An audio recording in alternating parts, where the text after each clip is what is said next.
안녕하십니까. 안사회계 대표 박인정 회사입니다. 오늘 이제 774강이요. 통합고용세액공제 조세특례제한법 29조의 8의 적용 방법에 대해서 알아보겠습니다.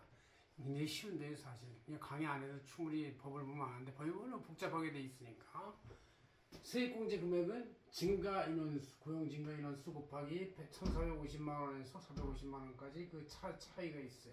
3년 동안 적용해 준다 뭐 이런 뜻인데 이것은 우리 안사직행전을 2026년 3월 11일자 표지에 나와 있는 내용을 제가 강의 교재로 하고 있습니다. 예. 이 3월 말까지 지금 법인세 신고나 이런 결산 작업이 아주 피치를 올리고 있는데 회계 감사도 지금 다 이루어지고 있죠. 그래서 웬만한 중소 중견기업들 회계 감사가 다 지금 이루어지기 때문에 이 통합고용세액공제 적용을 또한 그 세액 금액을 정확히 계산해야 회계 감사도 나오고 결산도 나오고 그렇습니다. 그래서 이게 굉장히 중요해서 한번 제가 아는 거를 한 번 더 반복해서 강의를 한번 하는 것입니다. 그래서 이제 보면 첫째 조세특례제한법 제29조의 8일인데 통합고용세액공제로서 이제 이미 있던 고용증대세액공제 같은 걸 다 포괄해서 한꺼번에 이제 이거를 쉽게 만들려고 이 조문을 신설한 것 같아요. 그러니까 적용 대상은 대기업도 포함돼서 vez만한 조세특례제한법의 혜택은 중견 중소기업 이하에 하는데 이건 대기업까지도 포함돼서 누구든지 고용 증대 인원을 상시 근로자를 증가시키면 적용한다. 물론 소비성 서비스업 술 마시고 먹고 하는 이런 건 좀 제외되는 거 그 외에는 다 됩니다. 그래서 상시 근로자가 증가되면 되는데 여기 상시 근로자의 개념은 당년도 근로자 수가 바로 직전년도 근로자보다 증가만 하면 된다 이런 얘기죠. 그래서 1인당 증가할 때의 세액공제 금액은 이제 수도권의 중소기업에 1,550만 원이에요. 청년부대 대상은. 기타 상시 근로자는 950만 원.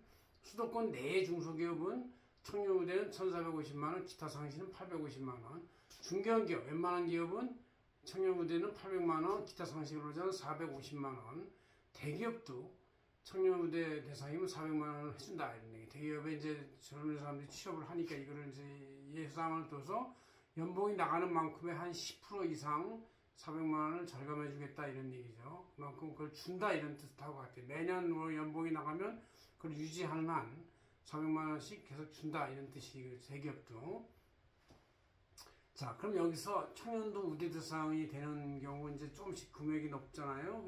일반 상시 근로자보다.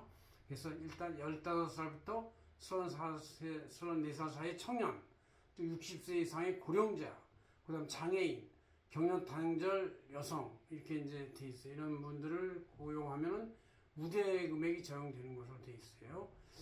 근데 이럴 때 나이 15에서 34는 입사할 때 청년 나이 요건이 적용되면 되고, 중간에 군복무 기간이 있으면 그 군복무기간 5, 6년을 염두에 둬서 6년을 가산 인정해가지고 나이가 그보다 더 적용돼도 그때 입사할 때 그 나이 요건 되면 군대 갔다 와도 된다 그런 뜻이에요.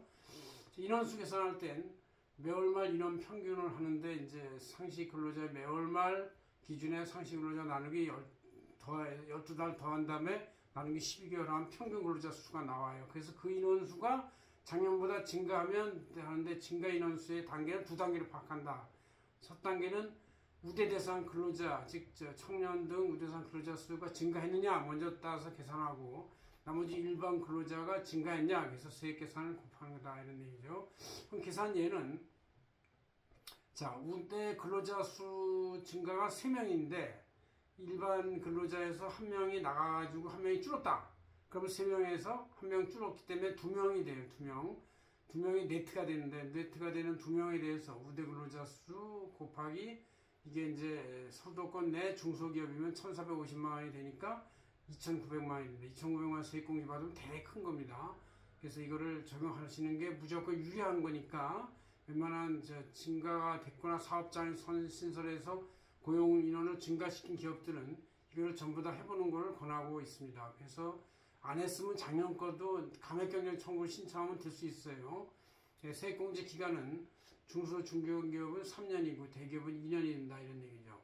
이거에 대한 사후 관리가 있는데 이제 고용 증대를 기본으로 전제하니까 세액공제 2년 내 고용 인원이 감소되면 공제세액을 추진납부하기 때문에 고용인원은 계속 유지를 하거나 증가시켜야 한다 이런 얘기죠.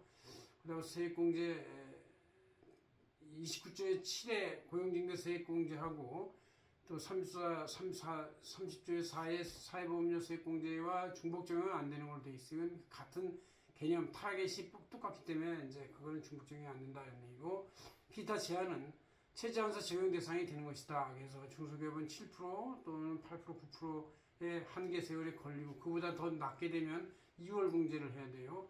과표 100억까지는 10%, 1천억 이하는 12%, 추가액이 17% 이와 같이 그 한계 최저한세 적용세율이 있다 이런 얘기고, 납부세액이 없거나 최저한세 적용이 돼서 금액이 초과되면 그것은 이제 10년 내 다음 연도 이렇게 해서 2월 공제는 가능하도록 돼 있다 이런 얘기죠. 이렇게 해서 통합고용세액공제 그 29조의 8에 대한 기본을 한번 쫙 훑어봤습니다. 그래서 여러분들 요건과 계산 방법만 알면 그 다음에 굉장히 쉬운 거니까 여러분들이 가급적 고용징대 인원에 대한 세액공제를 적용받으시기 바랍니다. 고맙습니다. 안생의 대표 박윤정 행사였습니다.